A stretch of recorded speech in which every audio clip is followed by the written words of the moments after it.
1월에 제가 주일 예배 설교를 했었는데요. 그때 이제 설교 시간을 보니까 거의 설교 시간만 50분을 했더라고요. 제가 왜 그랬을까 이렇게 반성을 많이 했습니다. 그리고 오늘도 이 강대상이 좀 이렇게 설치가 됐기 때문에 스탠드를 놓았더니 간증하시는 분들이 다 이쪽에서 하시더라고요. 내가 왜 그랬을까 이런 마음으로 오늘 그리고 또 이제 간증 시간에 의뢰를 많이 나눠주셔서 감사합니다. 오늘 우리에게 주시는 하나님의 말씀은 히브리서 12장 1절부터 2절까지의 말씀입니다. 저와 여러분이 한 절씩 함께 합독하겠습니다. 시작. 이러므로 우리에게 구름같이 둘러싼 허다한 증인들이 있으니 모든 무거운 것과 얽매이기 쉬운 죄를 벗어버리고 우리 앞에 당한 경주를 하며 믿음의 주여 또 온전하게 하시는 이인 예수를 바라보자. 그는 그 앞에 있는 기쁨을 위하여 십자가를 참으사 부끄러움을 개의치 아니하시더니 하나님 보좌 우편에 앉으셨느니라. 아멘. 독일의 시인이자 소설가 괴테는 인류 역사 이래 최고의 문학 작품으로 인정받는 파우스트라고 하는 작품을 썼습니다. 그런데 이 작품의 탄생은 그리 쉽지만은 않았습니다. 그가 23세부터 펜을 들어서 글을 쓰기 시작했는데 82세까지 무려 60년의 시간에 걸쳐서 완성한 작품입니다. 괴테는 이 작품을 완성하기까지 매우 긴 시간 동안 아주 다양한 직업을 가진 인물이었어요. 그는 법학자요, 정치가였으며 사상가요, 서설가, 시인, 화가, 연출가, 물리학자, 식물학자, 해부학자였습니다. 모든 영역에서 천재성을 발휘한 매우 탁월한 인물이었습니다. 그러나 그가 막상 그렇게 훌륭한 작품을 쓸 수 있었던 것은 그의 뛰어난 천재성이 아니라 바로 인내 때문이었다고 스스로 자평합니다. 그는 일생을 통해서 연구하고 쓰고 퇴고하기를 마침내 모든 것을 거듭해서 불후의 명작 파우스트를 완성하게 되었습니다. 사랑하는 여러분, 많은 사람들이 재능은 있어도 그 재능을 쉽게 다 발휘하지 못하고 있습니다. 좋은 교육을 받고 유학을 다녀오고 학위를 받고 많은 스펙을 쌓아도 본인의 뜻을 다 이루지 못할 수 있습니다. 왜 그렇습니까? 인내가 없기 때문이고 참을성이 없기 때문입니다. 그리고 자신이 가고자 하는 그 목적지가 선명하게 내 눈에 보이지 않기 때문입니다. 요즘 현대인들에게 가장 필요한 것, 여러분, 이 천재성을 뛰어넘는 인내라고 생각을 합니다. 행복한 가정을 만들기 위해서 여러분 인내가 필요하죠. 그리고 자녀를 훌륭한 사람으로 키우기 위해서도 이 인내가 있어야 합니다. 그리고 직장에서 인정받고 승진하기 위해서도 인내가 필요하고 또 사업에 성공하기 위해서도 인내가 필요하죠. 어려우면 어려울수록 우리에게 필요한 것, 인내입니다. 야고보서 1장 2절에서 4절, 내 형제들아 너희가 여러 가지 시험을 당하거든 온전히 기쁘게 여기라. 이는 너희 믿음의 시련이 인내를 만들어내는 줄 너희가 알미라. 인내를 온전히 이루라. 이는 너희로 온전하고 구비하여 조금도 부족함이 없게 하려 함이라. 여러분, 이 시련과 연단은 인내를 만들어냅니다. 위대한 사람들은 모두 그 인내를 통해서 만들어지는 것입니다. 오늘 본문은 극심한 박해로 신앙의 위기를 겪고 있었던 성도들에게 보낸 서신입니다. 어떤 박해입니까? 여러분, 누구로부터 받은 박해입니까? 이것은 로마 제국으로부터 받았던 박해입니다. AD 64년부터 네로 황제의 기독교 대박해가 시작되었죠.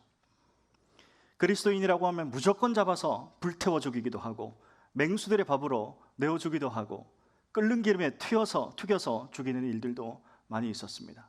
우리는 히브리서 11장에서 이것을 볼 수가 있죠. 그러나 초대교회 성도들은 끝까지 그들의 믿음을 지키면서 이 환난을 믿음으로 뚫고 나간 사람들입니다. 그러나 그 박해의 정도가 상상을 초월했기 때문에 시간이 조금씩 지나면서 성도들은 신앙을 조금씩 하나씩 떠나는 사람들이 생겨나기 시작했죠. 점차 그들의 신앙을 버리고 교회를 떠나고 급기야 하나님을 버리는 사람들이 생겨나게 된 것입니다. 그래서 오늘 본문은 신앙을 경주에 비유하면서 이 박해받는 성도들을 권면하고 있습니다. 사랑하는 성도 여러분, 신앙하며 사는 성도들에게 부정적인 생각이나 좋지 않은 소문, 사소한 분쟁은 물론이고 실패와 절망으로 인해서 신앙을 포기하는 사람들이 늘고 있습니다. 그러나 우리가 이럴 때일수록 기억해야 할 것이 있죠. 그게 뭘까요? 첫째로 모든 무거운 것과 얽매이기 쉬운 죄를 벗는 것입니다. 1절을 함께 보겠습니다. 이러므로 우리에게 구름같이 허다한 증인들이 있으니 모든 무거운 것과 얽매이기 쉬운 죄를 벗어버리고 인내로서 우리 앞에 당한 경주를 하며. 아멘. 이러므로 우리에게 구름같이 둘러싼 허다한 증인들, 이 허다한 증인들, 여러분 이러므로라고 본문은 시작하고 있죠. 이러므로. 자, 그런데 11장에서 하는 이야기의 연장선에 있기 때문에 12장의 시작을 이러므로라고 시작을 하는 거예요. 여러분 히브리서 11장이 어떤 내용일까요? 우리에게 너무나 익숙한 소위 말하는 믿음장입니다. 여러분 잘 알고 계십니까? 믿음장. 자, 그런데 히브리서 11장만 뚝 떼어서 읽게 되면 굉장히 해석하기가 어렵습니다. 그리고 이상한 해석을 할 수가 있게 되는 거죠. 중요한 건 1장부터 10장까지 어떤 내용인지 아는 것이 중요하죠. 1장부터 10장이 어떤 내용입니까? 이 멜기세덱의 반차를 따라서 오신 예수 그리스도, 대제사장 되신 예수 그리스도에 집중하는 모습을 우리에게 가르치고 있는 거예요. 그 대제사장 되신 예수 그리스도만을 바라봤던 믿음의 선진들이 있죠. 그러나 그들은 정작 예수 그리스도를 그들의 육안으로 볼 수는 없었습니다. 믿음의 눈으로 본 것입니다. 그 이야기가 바로 11장에 나오는 거죠. 어떤 사람들입니까? 아벨입니다. 에녹, 노아, 아브라함과 같은 신실한 믿음의 선배들의 모습을 우리에게 보여주면서 저와 여러분에게 도전하고 있는 겁니다. 11장 마지막 절에 보니까 이렇게 나와 있어요. 이는 하나님이 우리를 위하여 더 좋은 것을 예비하셨은즉 우리가 아니면 그들로 온전함을 이루지 못하게 하려 하심이라. 이렇게 되어 있죠. 저와 여러분을 위해서 더 좋은 것을 예비하셨다는 거예요. 만약 우리가 아니면 그들로 온전함을 이루지 못하게 될 텐데, 이어지는 12절, 이러므로 우리가 온전함을 이루기 위해서는 우리에게 구름같이 둘러싼 허다한 증인들이 있으니 모든 무거운 것과 모든 얽매이기 쉬운 죄들을 벗어버리라. 이렇게 말하고 있는 겁니다. 사랑하는 여러분, 저와 여러분 곁에 언제나 하나님이 함께 계시지만 뿐만 아니라 구름같이 허다한 많은 증인들이 저와 여러분의 레이스를 보고 응원하고 있다는 사실을 기억하시길 바랍니다. 이들을 원어로 마르티스라고 합니다. 우리보다 먼저 열조들에게 돌아간 조상이나 가족, 친지, 친구, 사랑했던 사람들, 그들이 믿음의 여정을 우리와 함께 한다는 거예요. 여러분, 나 혼자 인생을 사는 것 같아도, 그리고 나 혼자 신앙생활을 하는 것 같아도 믿음의 선배들이 경기장의 관중들처럼 저와 여러분을 주목하고 있다는 사실을 기억하시길 바랍니다.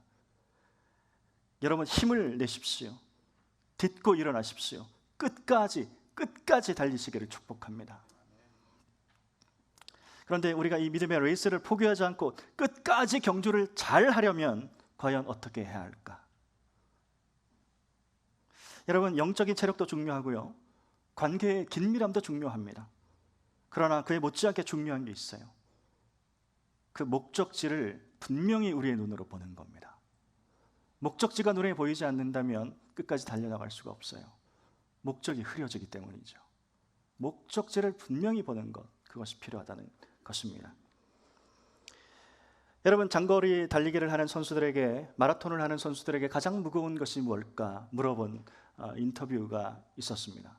여러분, 무엇이었을까요? 마라톤 선수에게 가장 무거웠던 것, 손목시계나 신발이 아닐까라는 생각을 했었어요. 꼭 필요한 것이기 때문에. 그러나 그것이 가장 무거운 것이었죠. 그런데 의외의 대답이 나왔습니다. 마라톤 선수들이 가장 무거워하는 것은 뭐냐 하면 시계나 운동화가 아니었어요. 등 뒤에 아주 조그맣게 붙어있는 택, 그리고 옷에 붙어 있는 보풀이 무겁게 엮여진다, 이런 이야기를 했습니다. 신발과 손목시계는 이 레이스에 굉장히 중요한 것이기 때문에 무겁지 않다는 거예요. 방해가 되지 않는다는 거예요.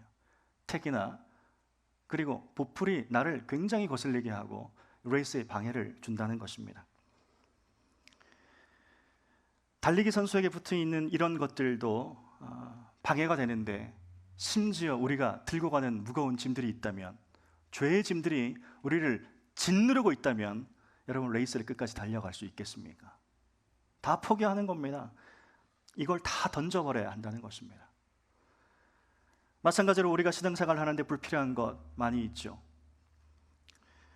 교만과 인색과 질투와 분노와 세격과 탐욕과 나태 등.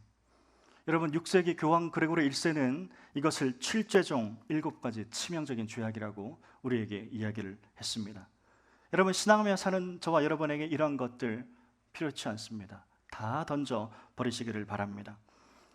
우리가 세상적인 모든 죄악의 습관들을 다 끊어버리고 오직 하나님이 주신 사명의 길, 감사와 순종으로 걷게 되는 저와 여러분 되었으면 좋겠습니다.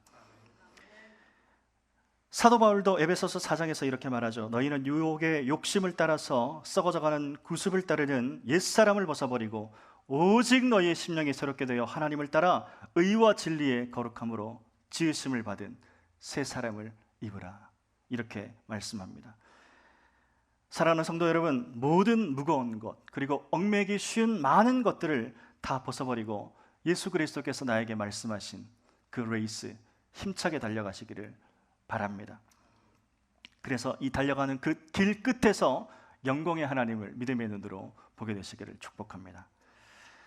본문이 우리에게 교훈하시는 첫째가 모든 무거운 것과 이 얽매기 쉬운 것들을 다 벗는 것이라면, 두 번째는 인내로서 경주하는 것입니다. 인내로서 경주하는 것. 여러분, 우리가 마라톤을 달려가다 보면 오르막도 있고 내리막도 있습니다. 쭉 뻗은 길이 있는가 하면 휘어져 있는 길이 있지요. 끝이 보이지 않기 때문에 어떤 길인지 잘 모르는 거죠. 여러분, 우리의 신앙생활도 마찬가지입니다. 이 42.195km를 달려가 나가는 마라톤 장거리 선수와 또 같은 것이죠. 좌우를 살피지 않는 것, 목적지만 바라보고 목표를 향해서, 표대를 향해서 끝까지 나가는 것 필요하죠. 때로는 그렇게 달려나가다 보면 낙심할 때 있습니다. 힘들 때 있습니다. 숨이 턱까지 차오를 때가 있다는 거죠. 물론 저는 물론이고 우리 여러분에게도 이러한 일들이 일어날 수 있습니다. 어떤 이야기 하나 해드리겠습니다. 한 아들이 어머니에게 이런 이야기를 했다고 합니다. 어머니, 성가대의 찬양이 마음에 들지 않아서 교회 가기가 싫습니다. 네, 우리 성가대 웃으시는데 우리 교회 아닙니다. 화음이 맞지 않고 박자도 맞지 않고 도저히 들을 수가 없습니다. 어머니께서 말씀하죠. 그래, 그럴 수도 있지. 야, 너무나 그렇게 신경 쓰지 말거라. 그런데 은혜로 너무나 은혜가 되지 않니? 이런 이야기를 하셨어요. 또 아들이 또 이야기합니다. 어머니, 장로님들의 표정이 무서워서 교회 갈 수가 없습니다. 역시 우리 교회 장로님들은 아니십니다. 아주 인자한 분들이시죠. 다시 어머니께서 말씀하십니다. 얘야, 그럴 수도 있지. 장로님들이라고 언제나 그렇게 웃을 수는 없지 않겠니? 마지막으로 아들이 이야기합니다. 어머니, 이건 이래서 마음이 안 들고 저건 저래서 마음이 안 들어요. 저는 요즘 정말 교회 가는 게 하나도 즐겁지가 않아요. 그 아들의 이야기를 가만히 듣고 계신 우리 어머니께서 그 아들에게 조용히 말씀하십니다. 그래도 얘야, 어떡하겠니? 끝까지 참고 끝까지 견디면서 교회는 나가야 되지 않겠니? 그래도 너는 그 교회의 담임 목사 아니냐?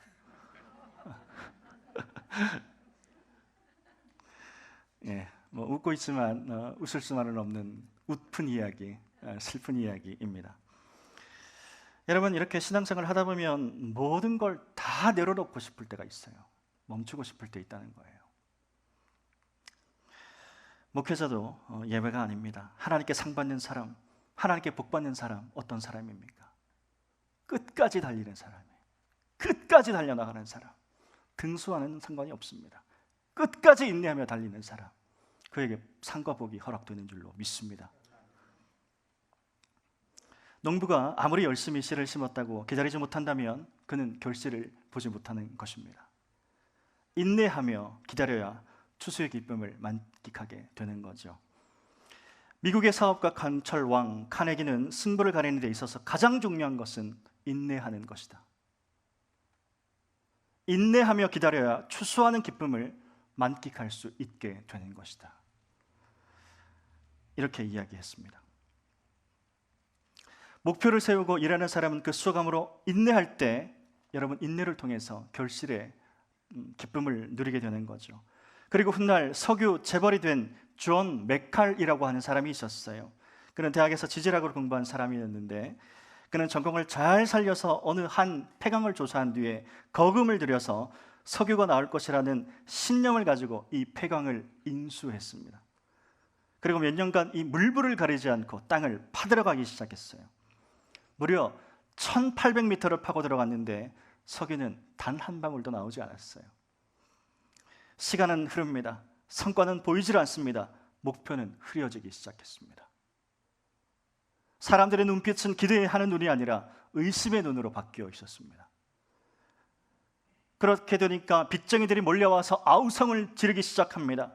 설상가상으로 믿었던 가족도 떠나고 친구도 떠나고 친척들까지 모두 떠나버리고 그를 비난하며 등을 돌리게 되었다는 것이죠.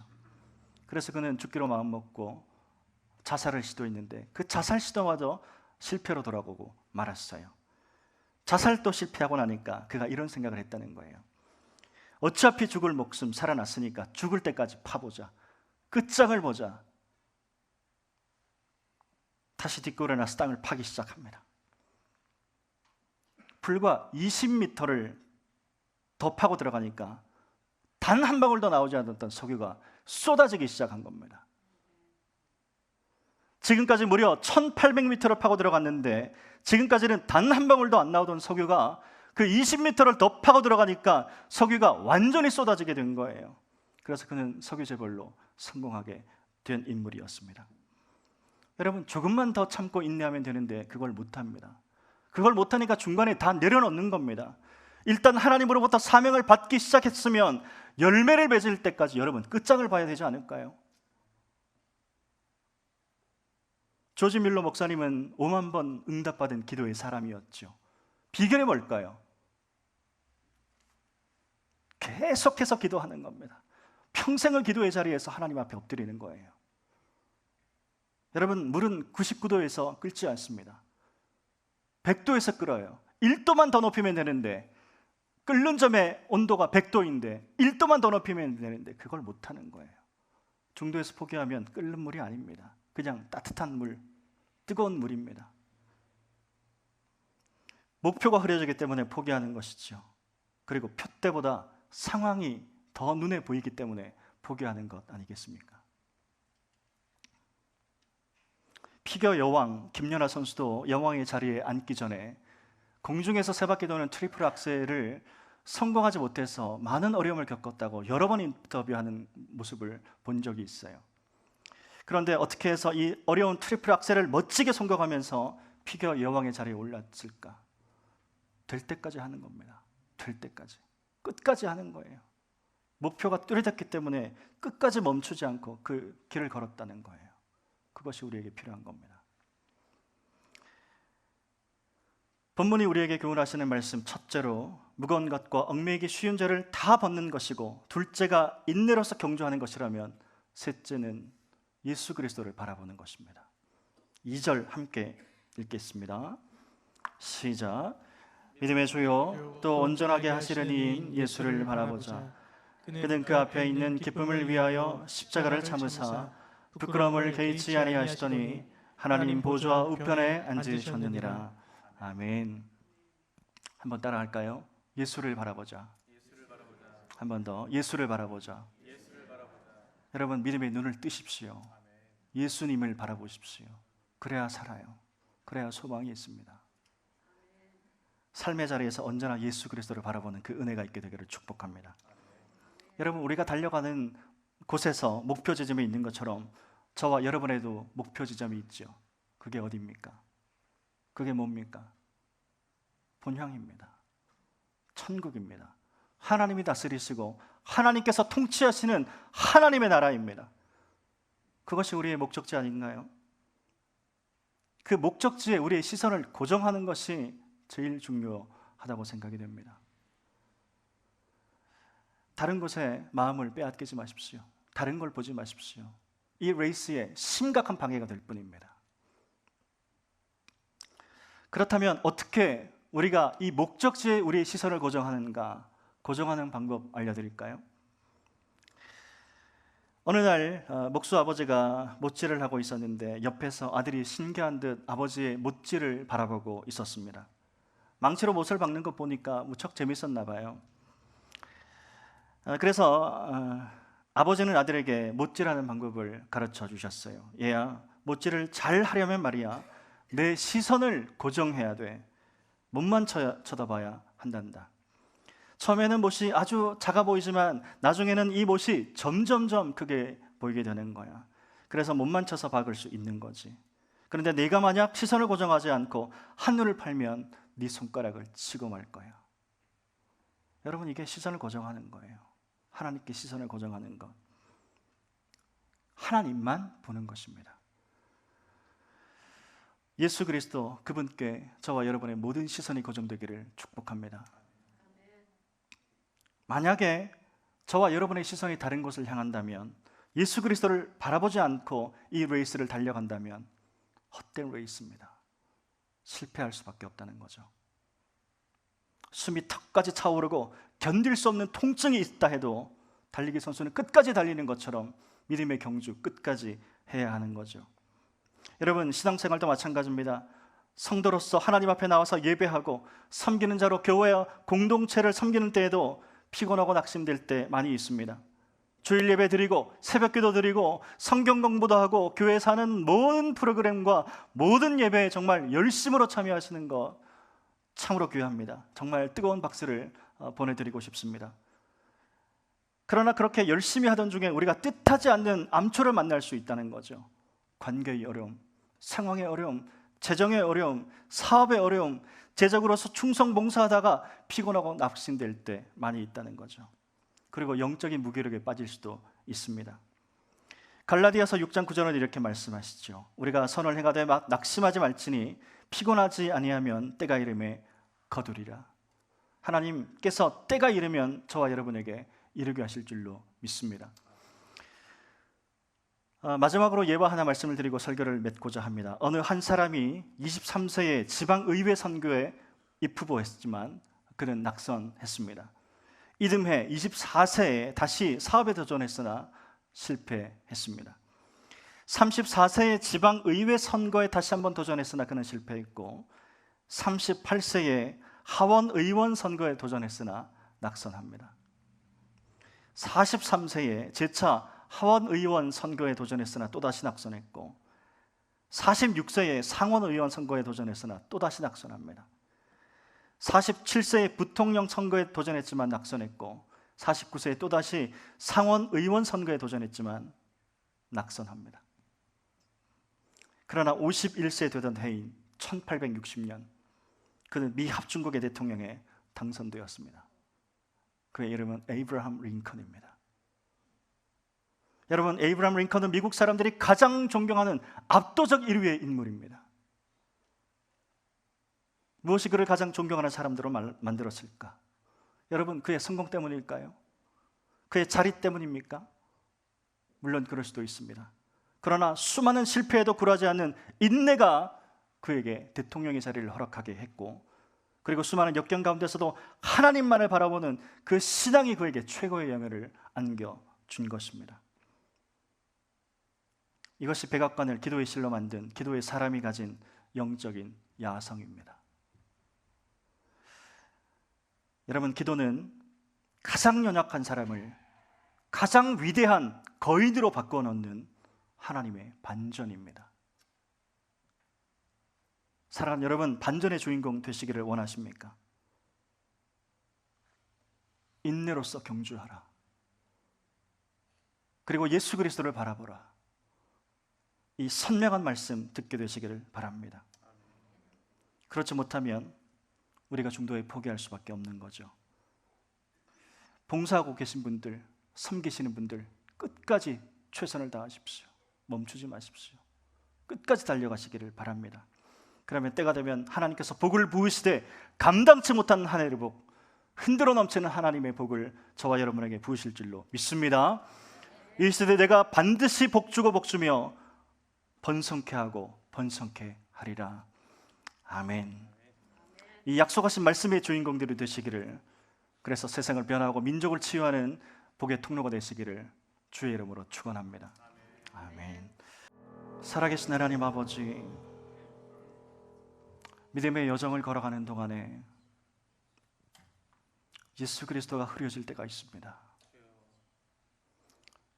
십자가에 우뚝 서 계시는 예수 그리스도를 믿음의 눈으로 끝까지 볼 수 있도록 하나님 나에게 힘과 능력을 허락해 주시기를 원합니다.